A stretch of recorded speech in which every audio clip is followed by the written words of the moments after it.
Welcome back to KP's Kingdom, Cooking with KP, and today I'm going to show you how I make my shepherd's pie Florentine. Mouthful that one. And look, let's just get on with it, alright? So, first thing I've got is some potato, put that into some water, a little bit of salt, bit of water, bit of heat, and we're going to cook those off until they're sort of nice and soft, alright?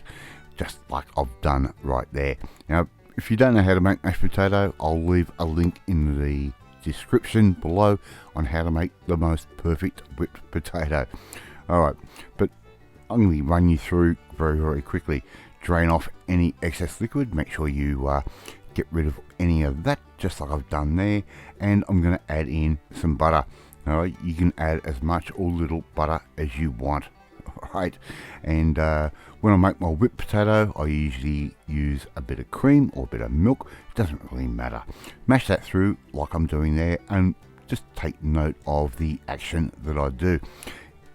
I will, as I said before, I'll leave a link how to make the perfect whipped potato. I had a bit of leftover mashed potato from the night before.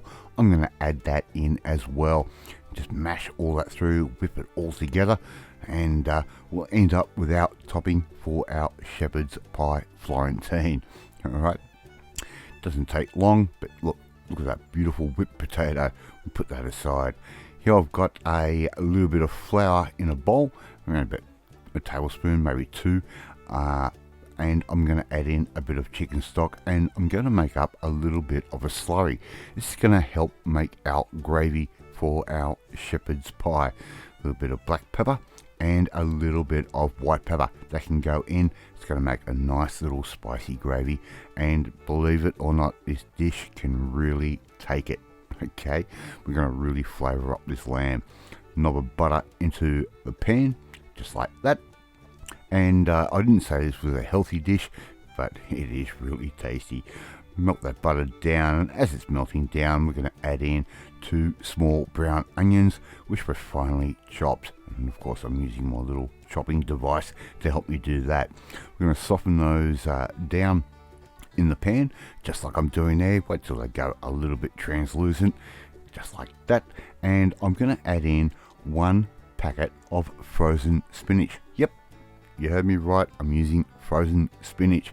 It's a nice economical meal, this one. A little bit of freshly ground black pepper straight on top, just like that. Okay, nice and easy. And what we want to do is basically cook that spinach off and basically dry out all of this component that we are putting together. Alright, as you can see, the steam is coming off and that spinach is cooking down just like that. And I'm going to season that up with a little bit of nutmeg. Spinach and nutmeg, absolutely perfect marriage. Alright, put those together just like that, and once all that liquid has drained off, we can set that aside just like I'm doing right there. And if you haven't tried making your own shepherd's pie before, you don't know what you're missing. It tastes so great. A little bit more butter. As I said, this is not a healthy dish, it is a really tasty dish. And of course, being a shepherd's pie, we're going to add in some lamb, 500 grams worth of beef mince or lamb mince, and or ground lamb. That can go straight in just like that. And as it starts to cook off, break it all up as much as you possibly can. I've still got a little bit of spinach and a little bit of onion in there. Don't worry, it's just going to give us a little bit more caramelization. Alright, keep mixing all of that through, just like I'm doing right there. We can add back in our spinach and onion mixture straight in, just like that. And this is going to be our beautiful filling for our shepherd's pie. And the difference between shepherd's pie and a cottage pie is shepherd's pie uses lamb. Cottage pie, you can put anything. I'm going to add in a little bit of allspice. That can go straight in like that. And I'm also going to add in, just for the hell of it, I'm going to add in a little bit of dried dill. That can go in as well. Mix all of that through, and these flavors are going to work absolutely magic together. Now you can add in some tomato paste at this point. I ran out of tomato paste, so I'm just going to use a little bit of tomato ketchup or tomato sauce, as us Aussies say. It's just to give it that little bit of sweetness and that little bit of sourness to the dish. A good 2 tablespoons worth of Worcestershire sauce, and make sure you spill some of that all over the bench, otherwise you are not doing it right. Give that all a good mix through. As you can see, we've got a little bit of liquid there. We're going to fix that up right now. That little gravy that we made before, we're going to add that in at this point. Okay, just like that. And as we stir this through and cook this off, it's going to thicken up and make a really nice filling. Okay, so just keep stirring that through just like that, and that flour is going to help thicken things up, and of course that stock is going to add in a little bit of salt and flavour.